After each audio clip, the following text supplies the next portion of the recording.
my name is Silvia Vidal. Thank you for attending my special presentation, to which I will be talking about the different wedding traditions. How many of you have been on the wedding or have been married? Me. Or you're planning, to get married in the future? Me. Okay, so most of you should like this topic. So according to the survey, most people didn't know too much about the wedding traditions in different parts of the world, because they just hadn't gotten the chance to do. Well, today for those just haven't had a chance to learn about the other wedding traditions besides our own here in the United States, here's the chance. Today, I would like to talk to you on the different wedding traditions around the world. The three specific cultures I will be speaking about today will be Chinese, South Africa, and the Norwegians culture. I feel credible speaking on this topic because I'm interested in weddings. First of all, I would like to begin with the Chinese wedding traditions. For hundreds of years, Chinese weddings have been a great excuse for those in this culture to flout their money. And the best flout their money is through the food. So I'm gonna show you some pictures, about the food.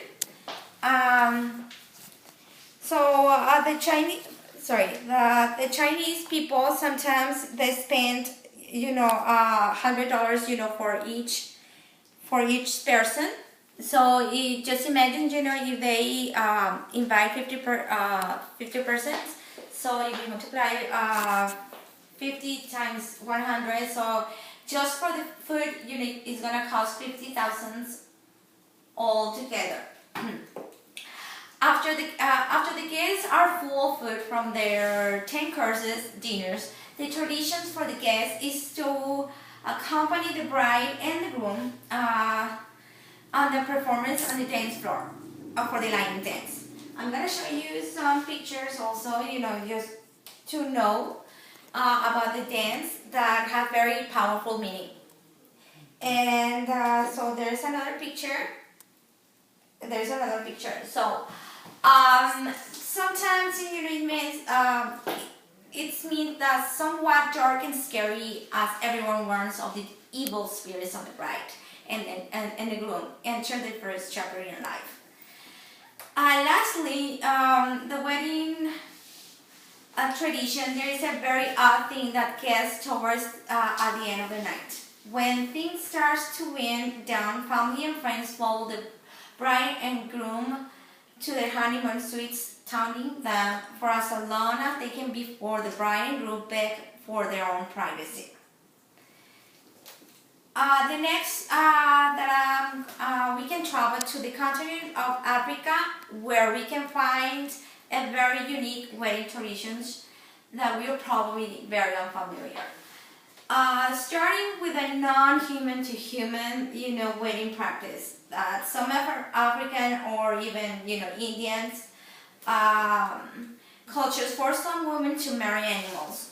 Women who have been born with a cleft palates or who are deemed ugly by the village are forced to marry goats or dogs first, so that the second time around when they can marry a man, the evil spirits will then be attached to the dog or goat from the first marriage. That for me is really scary, In the African country in Kenya, when a woman is engaged to a man, she's sent off called fat camps, where she is forced to gain 30 to 50 pounds, so will be suitable for marriage. They believe that the largest, the most children she will be able to her tummy. In many Cameroon villages, there is no such a thing as courtships, engagements, or even wedding rings. A man she will know in her village captures most women, and then by whomever she's captured, she's forced to marry. The captures can take in her home or work or even during the funeral, so it can be everywhere. And the last one is Norway, a country with a very old Scandinavian traditions. For most part, when talking about Norwegian weddings, they are picky and meticulous when it comes to decorations.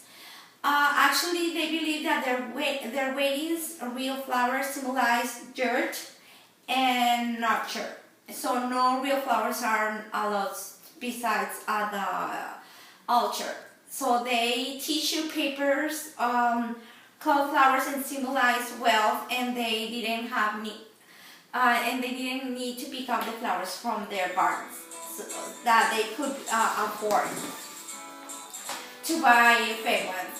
In a smaller Norwegian communities, weddings will last for 3 days. The first will consist of the ceremony and receptions, and the second and third day will be thereafter the party, eating and drinking for 2 days straight. This is thought to be a good time for friends and family to spend times with the bride and groom before they start their own lives. Last but not least is the kiss and tradition of the Norwegians. Once the bride and groom of complete ceremony, if her groom is ever out of sight and not with the bride, other men or women at the wedding are allowed to kiss her on the lip once. And same goes for the bride leaves the groom's side as a symbol that even when the groom is gone. So that's the wedding from Norway. So today I have spoken you guys on wedding traditions around the world, especially from the Chinese, African and Norwegian culture. To end, I hope someday all of you will have a chance to find a true love and marry to a special someone, no matter what tradition they will fall under. I would like to leave you with some material advice. Don't sweat at small stuff. Save your energy for the big fights in the future. Thanks everybody for your time. So if you have any questions, so feel free to ask. Thank you.